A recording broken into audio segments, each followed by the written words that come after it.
Welcome to my allotment diary for my allotment in East Sussex. I started the week off on Monday, sorting out short ends of timber to make up the ends of the raised bed, which I'm showing you here laid dry. When satisfied with the positioning and setting out of them, I stitch nailed them to the beam below. This Monday morning I arose very early in the morning. I espied, as on Saturday I had noticed, a beam lying in a lay-by just before you get to Seaford. I thought, I'm going to have that.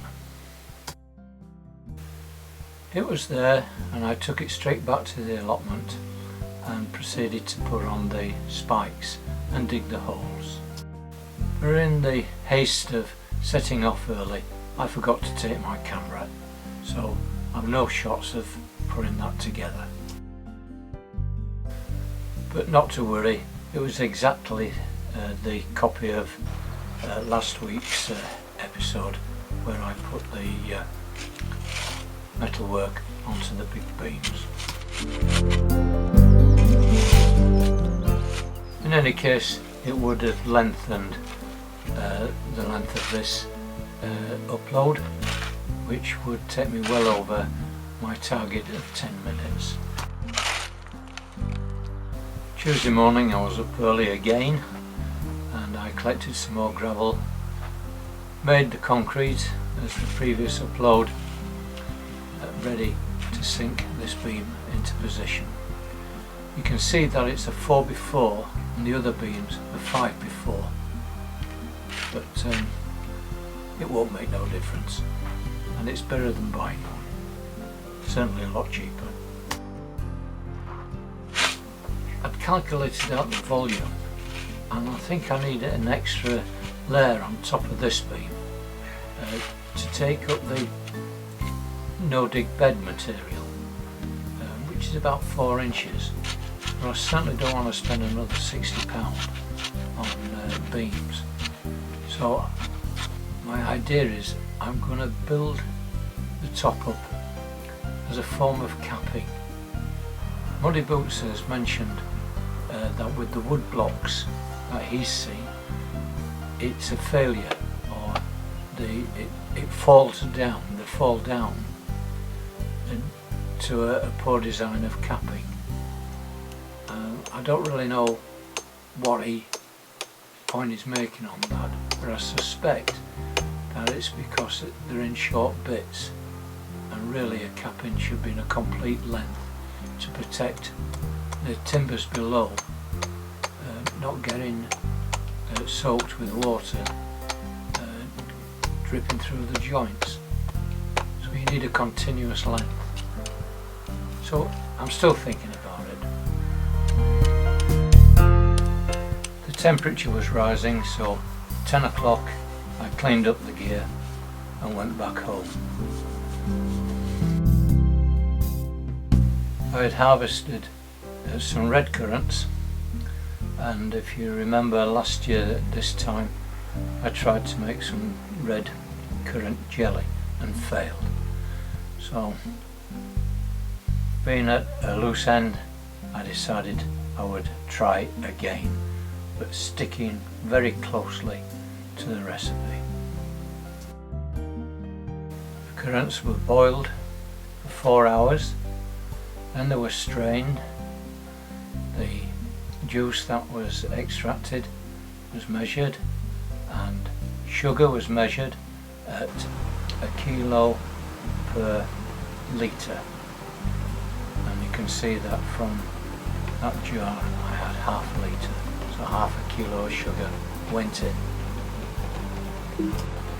The liquid was boiled again till it set, and while that was going on I boiled some jars to sterilise them, and the result was 1 1/4 jars of very nice, well set red jelly. I'd also harvested 4 kilo of gooseberries, which were divided into packets and frozen and put into the freezer. Back on the plot, I started to build up the capping using the cheapest timber I could find, which is a 4x1 edging member, which you get from a fencing contractor. Problem in using cheap materials such as this is that it's very difficult to get straight lengths. They're all bent and twisted.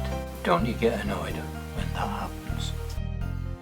I can't recommend this method of construction using miters. It takes a lot of care and the twisted timber really is a bind. I'm forming pocket holes using what's called a Craig pocket hole maker. I had this brought to me by my sister-in-law on a visit home for 1 year from America. You can purchase these in the UK now, and the only trouble is that the screws are special screws.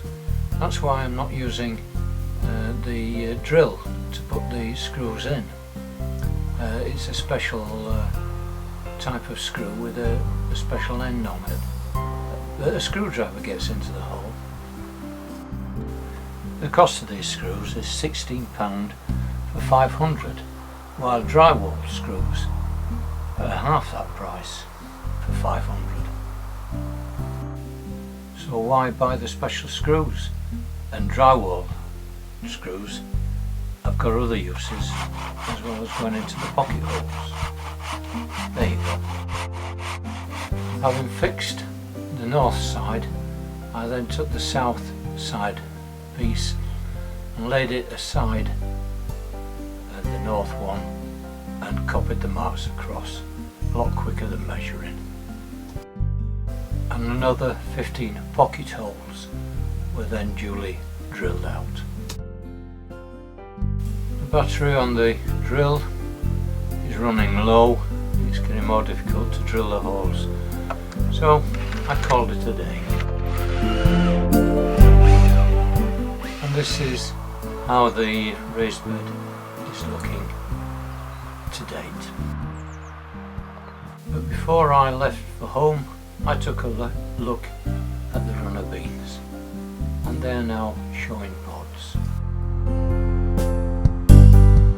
Next morning, the drill recharged, the box of drywall screws was filled, and we screwed it onto the top layer of the north beams.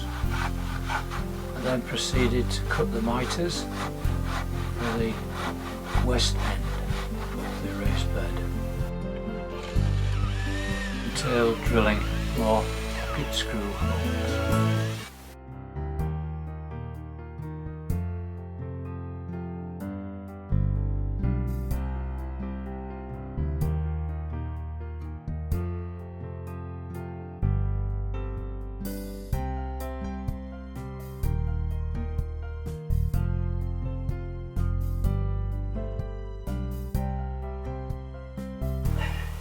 Now we come to the tricky bit, and the first job is to unscrew the long length that's on the north of the bed, and that allows you then to square up the miter and securely fix it.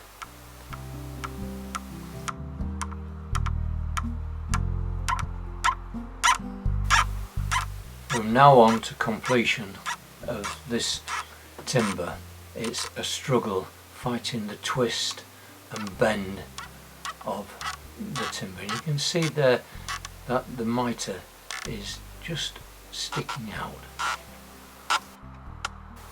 So when this corner miter has been secured, we can now refix the south board to the beam below. Using a spade held in position by my right knee and securing a batten at the top, the board is held in position and secured using keeping it in a fixed position.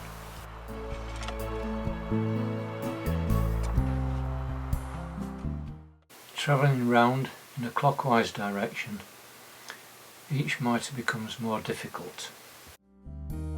For argument's sake, let's say that when we cut the mitre, we're just 1/32 of an inch out. Now, look at this mitre. Would you know you're a 32nd out? No. The distance to the next mitre is 4 feet, so that's 4 times 1/32, which is 1/8 of an inch. To the next mitre, it's 12 feet, so that 1/8 of an inch 12 times is 1.5 inches. You can see from this end grain that these boards have been cut from a pole. This is the waste end of a log, the bit that the timber merchant didn't want. This has caused a bump on the part of the roof, and the only way to do this, to get rid of it, is to use a sharp chisel, and that takes a little bit of skill. Having made the adjustments, we now screw the end to fix it and locate it. At the other end, before we attach the screw into the mitre, we must lock the end piece. Now it's locked, we can now secure the mitre in position and finish off now the remaining screws. The soil can now be levelled off, ready to start doing the no-dig bed.